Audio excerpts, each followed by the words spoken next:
Bonjour et bienvenue à tous. N'hésitez pas à donner un j'aime à la vidéo si elle vous plaît, et si vous êtes nouveau sur la chaîne, n'oubliez pas de vous abonner et d'activer la notification, pour ne rater aucune de nos prochaines vidéos. C'est parti.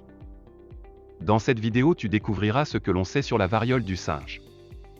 Le 7 mai dernier, lorsque des experts au Royaume-Uni ont confirmé le premier cas de variole du singe, l'épidémiologiste Andrea McCollum et ses collègues des Centres pour le contrôle et la prévention des maladies des États-Unis ont surveillé de près l'évolution de la situation.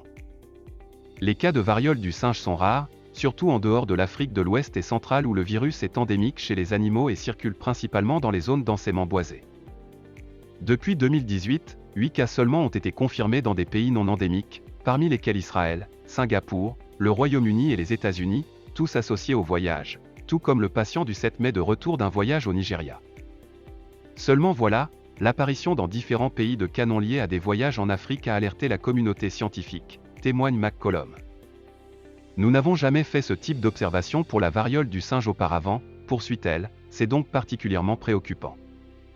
Entre les 13 et 24 mai, au moins 16 pays en Europe et en Amérique du Nord, ainsi que l'Australie et Israël, ont signalé plus de 250 cas confirmés ou suspectés de variole du singe.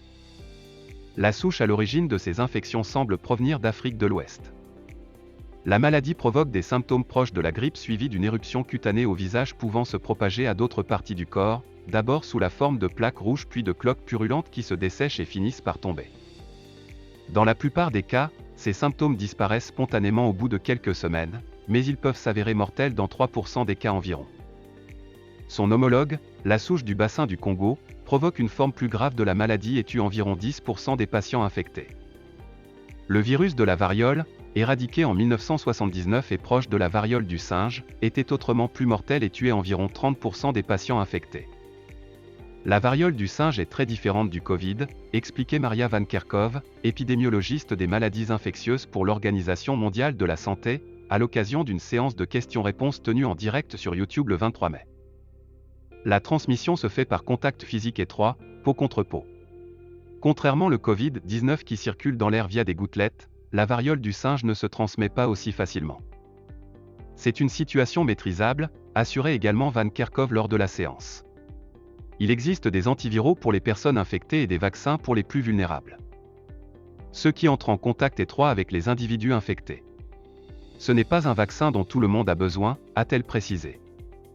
Par chance, aucune victime n'est à déplorer pour le moment dans cette épidémie multinationale de variole du singe. Seule ombre au tableau, personne ne sait où elle a commencé ni pourquoi elle se propage.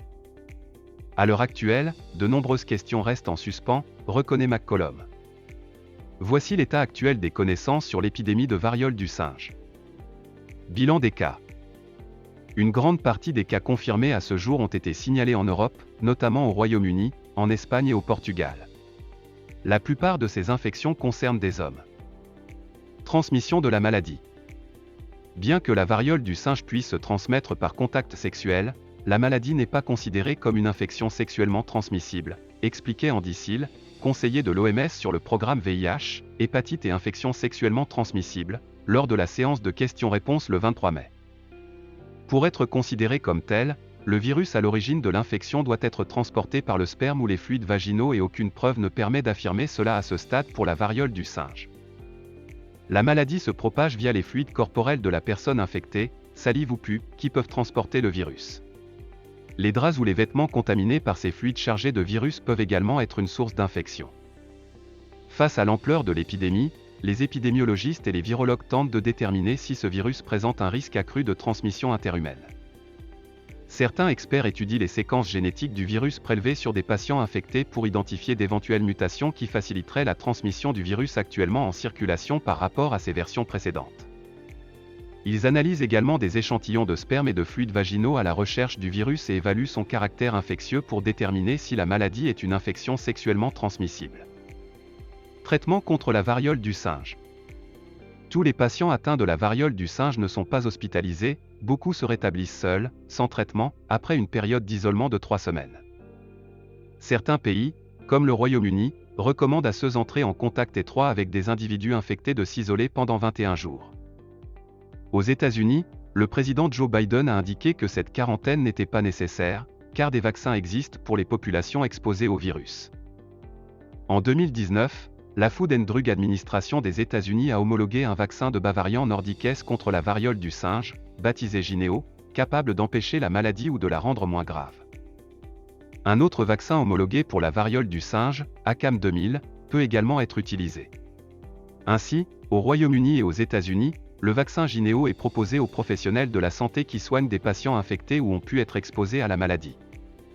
Toutefois, il n'existe actuellement pas de médicament approuvé pour soigner la variole du singe. Un antiviral par voie orale, le Tecovirima, a été approuvé par la FDA en 2018 pour le traitement de la variole, mais aucune donnée ne permet d'affirmer qu'il est efficace chez l'homme pour traiter ces infections. Pour les formes graves de la variole du singe, 2 autres médicaments peuvent être utilisés, un antiviral, le Cidofovir, et un traitement à base d'anticorps monoclonaux appelé immunoglobuline antivaccine. La différence avec le Covid-19. Le virus ARN messager à l'origine du Covid-19, le virus de la variole du singe est un virus à ADN.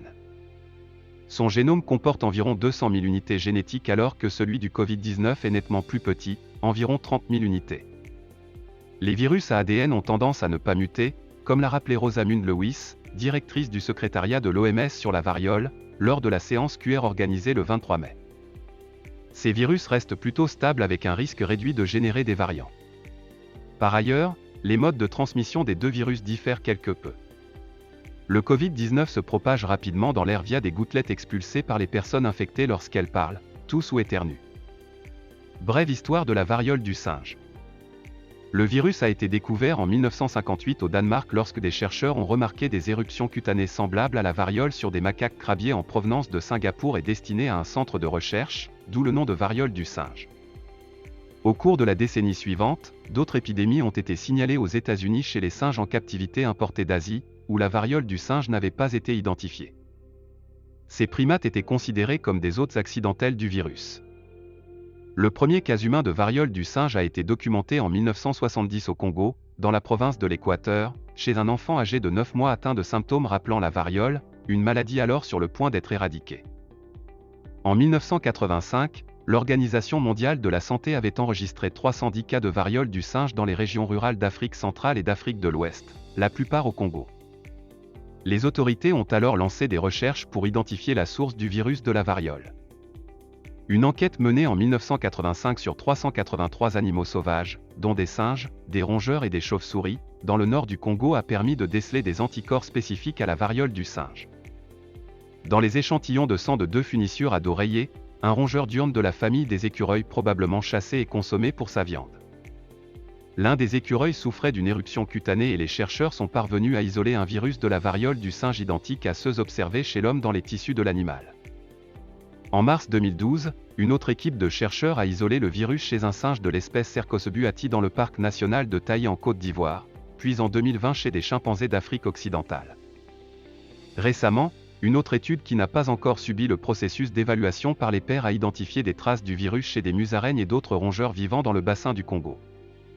Alors que les rongeurs sont soupçonnés d'être les principaux réservoirs de la variole du singe, aucune preuve directe ne permet d'affirmer que ce sont ces animaux, chassés pour leur viande ou gardés en tant qu'animaux de compagnie, qui ont transmis le virus à l'homme, explique Joachim Marien, écologiste des maladies à l'université d'Anvers en Belgique. Les premiers indices sur la transmission de ce virus de l'animal à l'homme ont été apportés par une épidémie de variole du singe survenue aux États-Unis en 2003, la première en dehors du continent africain. Au moins 37 personnes ont contracté la maladie après avoir caressé ou manipulé des chiens de prairie dans 6 États différents. Il s'est avéré que ces rongeurs avaient été infectés par le virus de la variole du singe lors d'un séjour en captivité aux côtés de gliridés et de chrysétomes des savanes importés du Ghana par une animalerie de l'Illinois. Le virus n'a pas encore évolué, mais plus l'épidémie actuelle se prolonge, plus il aura l'occasion de muter. Même si la variole du singe n'est pas aussi contagieuse que le Covid-19, il n'est jamais bon de voir un virus issu d'un réservoir animal circuler de plus en plus chez l'homme. Voilà, c'est tout pour aujourd'hui. Si vous avez aimé la vidéo, n'oubliez pas de la partager avec vos amis, et si vous êtes nouveau sur la chaîne, n'oubliez pas de vous abonner, et d'activer la notification.